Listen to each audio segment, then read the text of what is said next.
It was a stormy night in the small, forgotten town of Briar Creek, Maine.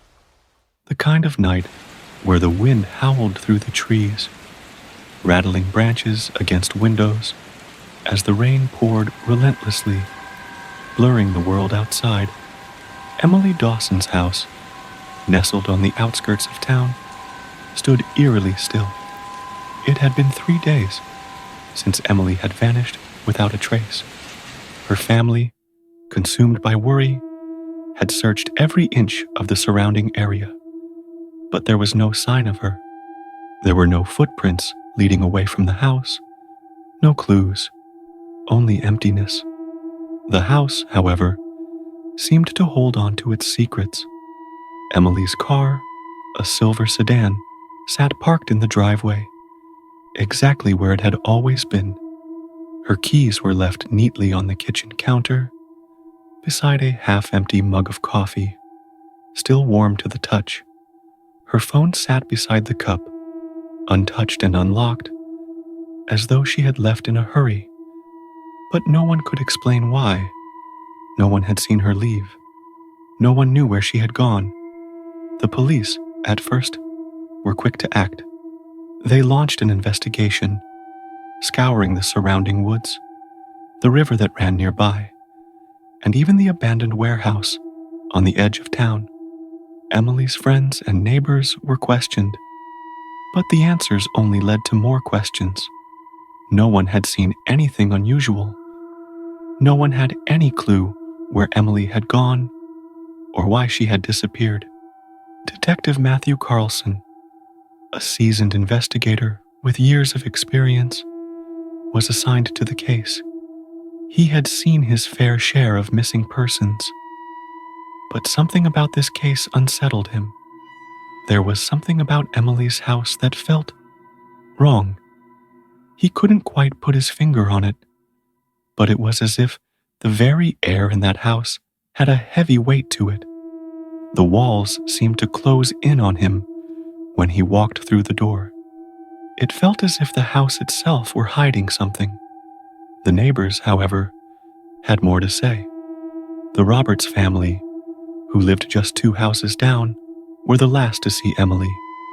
Mrs. Roberts had noticed something strange just a few days before Emily disappeared. Emily had been standing outside in her yard, staring blankly at the woods. It wasn't unusual for Emily to spend time in her yard, enjoying the solitude.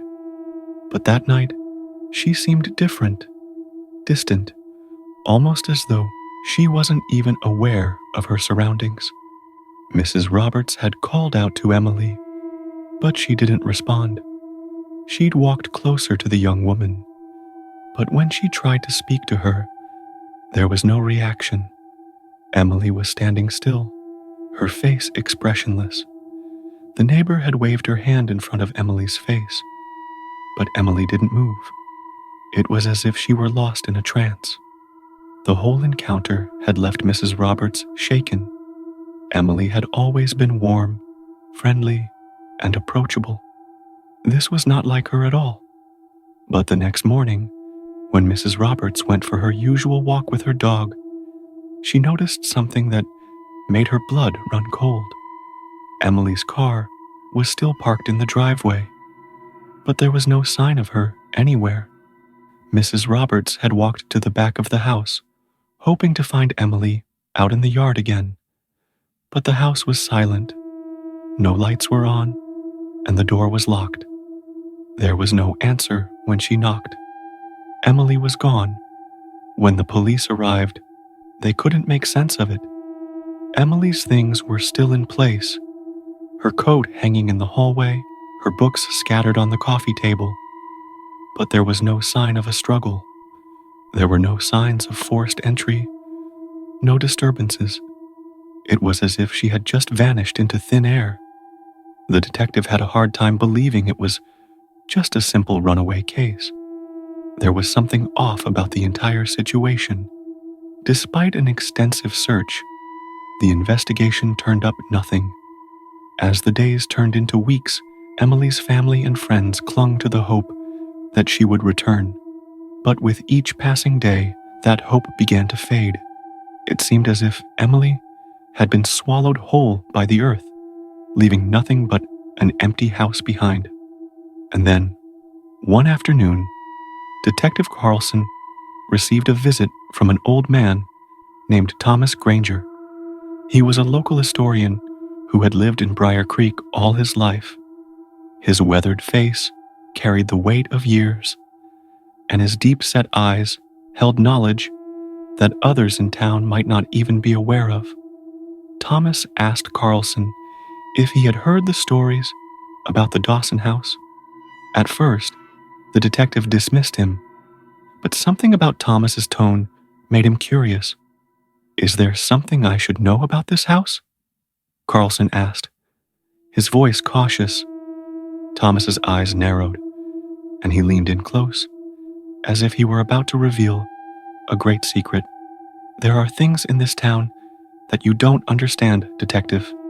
The Dawson house. It has a history, a dark one." Carlson sat up straighter, intrigued. "What do you mean? What history?" Thomas took a long pause, looking over his shoulder, as though making sure no one could hear them. He lowered his voice to a whisper. "Years ago, this town was home to a woman named Eleanor Graves. She was a healer, a midwife, but when the town's population grew wary of her unusual ways, they accused her of witchcraft. She was put on trial, and they said she cursed the land. The people burned her at the stake, but they never found her body. It was said she had been taken by dark forces, her spirit condemned to wander the earth. Her curse, however, remained." Carlson frowned. "You think Emily's disappearance has something to do with that?" Thomas nodded grimly. "It has happened before. Every few decades, someone connected to the Dawson house disappears in the same way, without a trace. No one knows where they go, but they're never seen again. It's always the same pattern. Emily Dawson, she's the latest." Carlson's skepticism was beginning to wear thin. He had dealt with the supernatural rumors of small towns before, but something in Thomas's voice made him wonder if there was more truth to this than he had initially believed. That night, Carlson returned to the Dawson house. The wind had picked up, rattling the trees, and the rain fell in sheets. It felt like the world outside was closing in, but something inside the house felt even worse. The air was unnaturally cold, colder than it should have been for a summer evening. He felt his breath hitch in his throat as he stepped through the front door. It was the same feeling he had experienced before, a suffocating sense of dread, as if something was lurking just out of sight. Carlson made his way through the house, his footsteps echoing off the hardwood floors. He checked every room again, slowly and methodically, hoping to find something he had missed before. When he reached the living room, something caught his eye. A picture frame on the mantel, a photo of Emily with her mother, sat tilted slightly to the side. Carlson moved closer and picked it up, noticing something strange in the reflection of the glass. Behind Emily's smiling face, there was a shadow, tall and indistinct, its features blurred. It was as if something was standing just behind her, watching her, waiting. His heart began to race. He dropped the picture frame and stepped back, his mind spinning. Was this some kind of trick? A camera effect, perhaps? Or was it something far more sinister? He quickly left the house, his pulse pounding in his ears. As he stood outside, the rain was falling harder now, and the wind howled through the trees. But there was something else, something strange. Carlson turned his head and saw a shadow move across the second-floor window. A flicker of movement, just for a second. He shook his head, trying to dismiss the feeling of paranoia creeping up his spine. He was a detective, not someone given to superstition. Yet, every fiber of his being was telling him that something was wrong, that Emily was still in that house, trapped perhaps by something ancient. The next morning, Carlson met with the historian again. Thomas told him that the curse of Eleanor Graves was not just a story, but a warning. Every generation, the curse claimed one soul, and the house seemed to draw them in. No one knew how or why, but once the curse took hold, the victim was never seen again, and now it was Emily's turn. Desperate for answers, Carlson decided to reach out to a paranormal investigator named Charlotte West. Charlotte was known for her expertise in dealing with haunted locations and had helped solve several similar cases in the past. When Carlson explained Emily's disappearance and the rumors surrounding the house, Charlotte agreed to visit Briar Creek. That evening, Charlotte and her team set up equipment in the Dawson house. As soon as they crossed the threshold, the temperature dropped sharply. The air felt thick, almost oppressive. Charlotte's team began their investigation, setting up cameras and EVP electronic voice phenomenon recorders. They spent hours combing through the house, but it wasn't until near midnight that things took a turn for the worse. They were gathered in the living room when the air suddenly grew heavy and the lights flickered. Charlotte's recorder picked up something, a faint whisper, followed by a low growl. The team froze. It sounded like a voice, but it wasn't Emily's. "Emily, you will never leave." The voice was chilling, filled with malice.